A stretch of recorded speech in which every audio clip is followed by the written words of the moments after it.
Tonight on West Dakota Fox News at 9, teens across America let out a battle cry for tougher gun laws.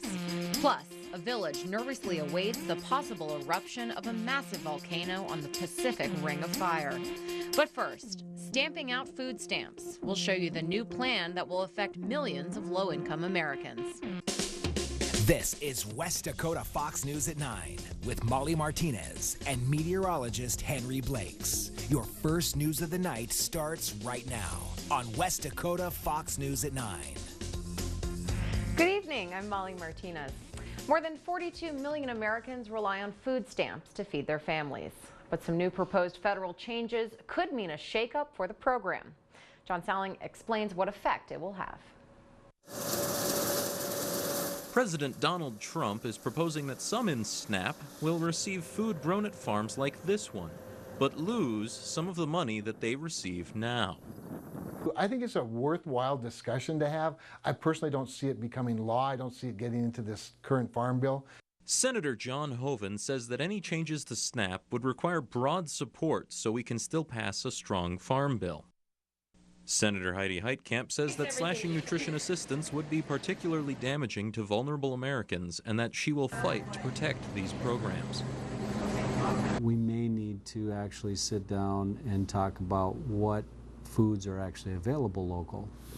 Because in the wintertime in the northern part of the United States, you're not going to have a whole lot of fresh fruits and vegetables available to the consumer. The total cost of SNAP in 2017 was more than $68 billion. This plan is predicted to save about $129 billion over a 10-year period. For West Dakota Fox News at 9, I'm John Salling. Henry, with the way our forecast is looking, I don't think anything's going to be growing anytime soon. Yeah, not anytime soon. Thanks, Henry. Today, 2 more victims of last week's school shooting in Florida were laid to rest. 15-year-old Luke Hoyer and 14-year-old Elena Petty. Yesterday, families and friends buried 14-year-old Jamie Gutenberg. Jamie's father says she was always the life of the party. Her older brother, who also attends Stoneman Douglas, survived the attack. This weekend also marked the funeral of Scott Bagel. Bagel was a geography teacher as well as a cross-country coach at the high school. He played a huge role in saving lives that day, helping students enter locked classrooms to avoid the gunman. Hundreds also gathered to mourn 14-year-old Alex Schachter. The trombone and baritone player was a sweetheart of a kid, according to a social media post by his family. Schachter's mother died at an early age, and his father, Max, often visited the school to help out. The gunman who fired the fatal shots, 19-year-old Nicholas Cruz, is charged with 17 counts of premeditated murder. This tragedy has galvanized high schoolers across Florida. Today, a group of student protesters gathered outside Heritage High School in Plantation, Florida, to demand stricter gun laws. There were also protests in Washington, D.C. Dozens of students gathered in front of the White House with the same message. In the wake of last week's shooting, President Trump says he's willing to reform the background check process for gun sales. The White House released a statement today saying President Trump is in bipartisan talks to change gun sale regulations.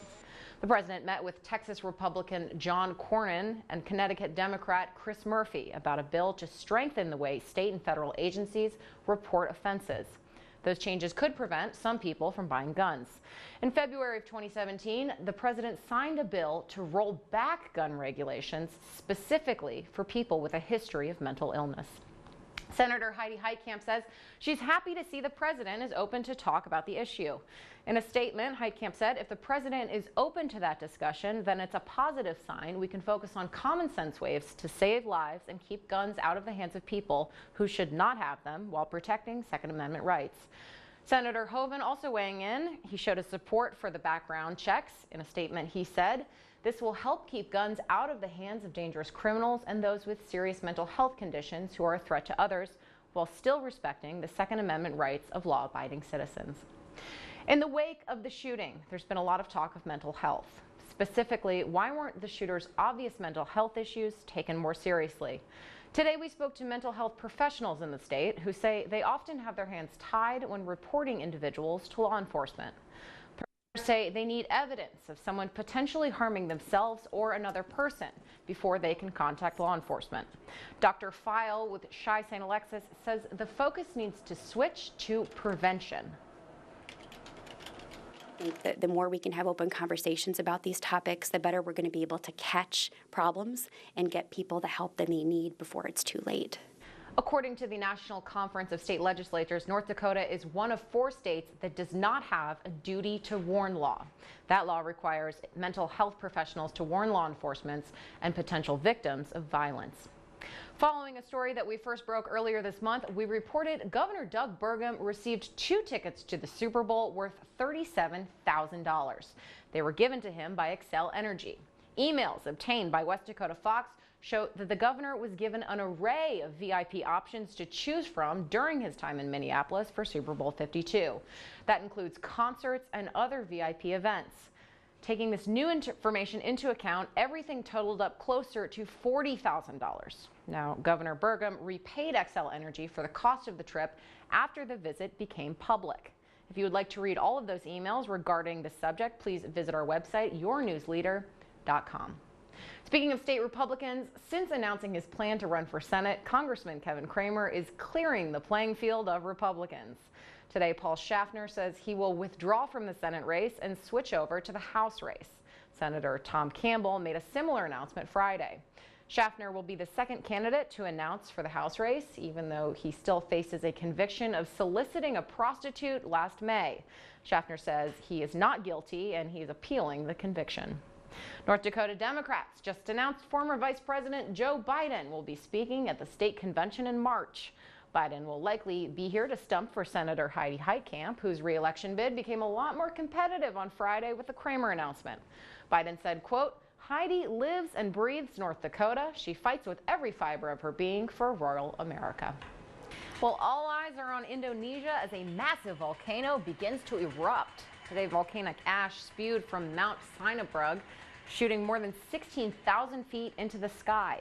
The eruption did not disrupt flight paths and no one was injured. Indonesia straddles the so-called Pacific Ring of Fire. The region is prone to seismic activity and occasional eruptions. Along the Ohio River, a flood warning is in effect. The warning spans to Cincinnati, Portsmouth, Maysville, and Dilday Dam. Forecasters say water rose a foot overnight, and the water is not expected to recede until at least Friday. More heavy rain is expected this week. A U.S. postal worker is dead after an early morning shooting along a Texas interstate. Police say the shots were fired just before 2:30 this morning near Dallas. When they arrived on scene, the worker's body was found inside the cab of the truck. Police still don't know if this was a targeted attack. And if you're looking for a new job, you might want to think about working from home. Flex Jobs just released their annual list of top 100 companies hiring for remote positions this year. Many of these companies include big names such as Dell, United Health, and Aetna. Well, thieves in Milwaukee managed to pull off an art heist this weekend. They walked off with a $50,000 original Picasso. The piece was reportedly lifted from a gallery. The gallery's art appraiser says the thief could have come in unnoticed through an unlocked door while workers were upstairs. In Washington, D.C., ground is about to be broken for Elon Musk's Hyperloop. The project managers say they're still working out some permits. The D.C. Hyperloop would transport people from D.C. to New York in under a half an hour. The White House Office of Innovation backs Musk's project. Another Elon Musk project, electric cars. Scientists now say purifying ocean water may be the key to expanding the use of electric cars worldwide. A group in Texas outlined a way to capture lithium ions while purifying ocean water. Electric cars run on lithium batteries. According to researchers, mining the ocean floor for lithium would be a more efficient and environmentally friendly option. In health news, British researchers developed a blood and urine test that can possibly confirm autism in children. They say the test scans for high levels of oxidation markers linked to autism. Study authors say the test may help improve the accuracy of ASD diagnosis to nearly 90%. And Food and Drug Administration officials are warning pet owners about a potentially fatal ingredient in some dog food products. A recall is underway for Gravy Train, Kibbles and Bits, Old Roy, and Skippy canned goods. They say they found the presence of pentobarbital, an ingredient commonly used to euthanize animals. They found them in some canned goods. Company spokespeople say the situation is, quote, very serious and, quote, extremely disappointing. And there's a party underway in Greece right now. The celebration, known as Flower War, involves people pelting each other with dyed flour. It's all to mark the victory over the Ottoman Empire in 1801. At the time, residents celebrated by dancing through the streets, painting their faces with ash, and taking part in carnival festivities. Well, we don't have any flour, but we do have another white substance that will blanket our region. Yeah, that's going to continue tonight with heavier amounts across South Dakota. Welcome back. Well, the colder it gets, the more dangerous city streets become. If you're not careful, you could find yourself head over heels. If you do fall on a slick sidewalk, who exactly is responsible? Reporter Daniela Hurtado went to find out. When walking through downtown or in rural areas, winter means there's snow and lots of ice. I fell down already this year on my front steps and hit 3 steps, and it didn't feel good. Bauer says taking precautions is important to him. I'll throw some salt down or whatever, but I try to keep it as clean as possible. But if someone does fall on the sidewalk, then what happens? The case will be thrown out if the injury occurred during a winter event or a snowstorm, because, like I said, there's a reasonableness standard, and it's not reasonable to have shop owners having to be out shoveling and salting during a storm or right after a storm.